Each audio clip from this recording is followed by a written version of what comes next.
ala sɔrɔ ala ka diɲɛ min ka bon ni alijɛnɛ ye i b'o fana sɔrɔ a bɛ jɛn na an ka sɛkuba tun b'a fɔ ten de a ko nin jamakulu in sinsinra ala ka diɲɛ de la ala ka diɲɛ de la nin denmisɛn nin a sinsinra ala ka diɲɛ de la o tuma na fɛn min sinsinra ala ka diɲɛ la na an dun b'o de la an bɛ ala ka jamakulu la ala ka diɲɛ la o tuma nin sinsinra an bɛ ala ka diɲɛ la ni ala ka diɲɛ ɲini di an bɛɛ lajɛlen ma ala k'an diɲɛ ala ye. alhamdulillah en jangi deftere alqur'an nde en timmini kadi sharifade so timmi so limama fof adde to te ceerno abdou inchallah ko tenen on duwa ko won ko tan ko tawi ako alhamdulillah rabbil alamin an zara qur'an mu be kara abe qur'an be kara la ka da ba ko mana abana sisan minnu bɛ ala kira ka hadiya minɛ ila minna n'a dafara o bɛ na n'a ye a bɛ di sɛma minnu ma a b'a minɛ ni ala sɔnna an diyara ala ye an diyara ala kira ye o mana an bɛ dugawu kɛ an bɛ sɔrɔ ka tɛmɛ ni baara dɔ ye sani waati bɛ se. parce que yen jidde noon so duwawu omo ene duwe walla ko fof jooɗiɗo kono elaaɗo allah wi yo ardin fo yo ardin goto e ɓeyɗo fof ɗo jooɗiɗo yo tindu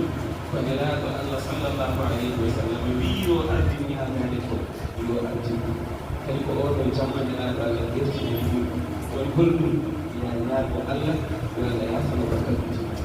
ko noon nelaaɗo allah wi sallllahu alayhi wa sallam o haalani o ko jariɗo ko wiɗum so tawi allah hawriji min e leylatul qadre wi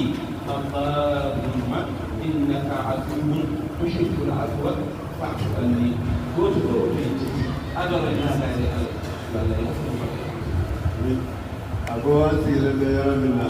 sisan ni a ni dugawu de an kan ka a la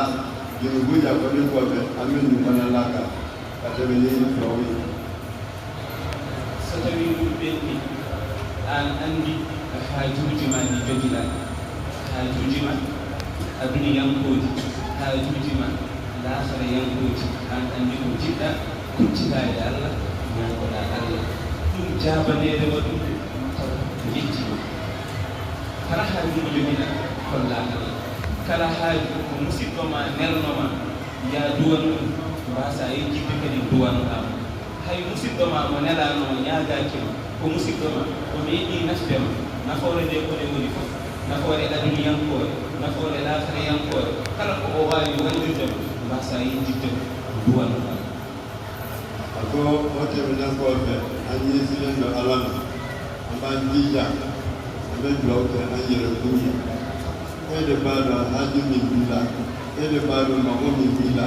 e de b'a dɔn i bɛ fɛn min fɛ e de b'a dɔn i bɛ sira fɛn min ɲɛ i b'i ka denbaya i b'o ɲini ala fɛ ala k'o k'i ye n'i banna o la i bɛ dugawu kɛ i ka denbaya fana ye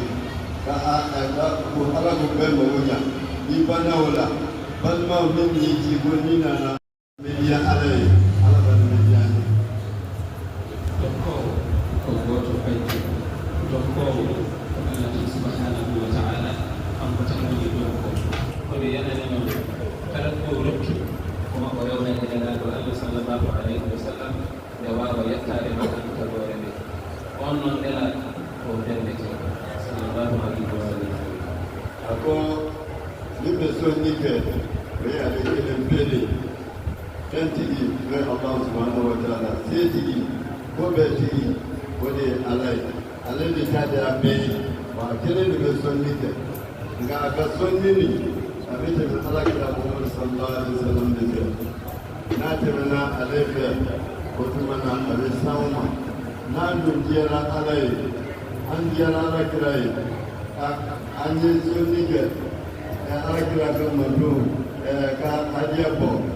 na bɛ diya ala ye min kan ka sɔrɔ ala fana b'a di ala kira ma b'a d'a ma ala k'a d'a ma. kala mo belɗiɗa ɗimu ko yanema kala neɗɗo o jogii ɓesgo makko ɓiɓɓe makko a welɗina ɓiɓɓe ɓe a rokki ɓiɓɓe ɓe a rokki ɓiɓɓe ɓe kanko jiɗɗaɗo o baabiraɗo o welti komo o yiɗata o annuma o andinuma nelaɗo annabi sallllahu alayhi wa sallam wona koye tagi dow beeɗe on sa welnimama nelaɗo allah welema so nelaɗo allah welemama tan allah welema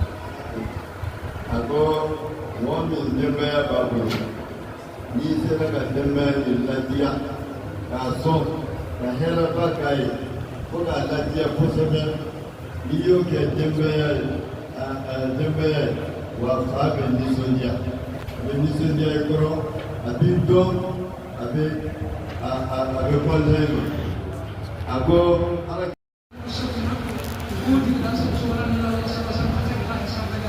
Ako kuma dabila ile yɛrɛ ka danni o yɛrɛ kɛra olu de sababu ni ala kɛra sababu ti na mɔgɔ si tun tɛ dilan.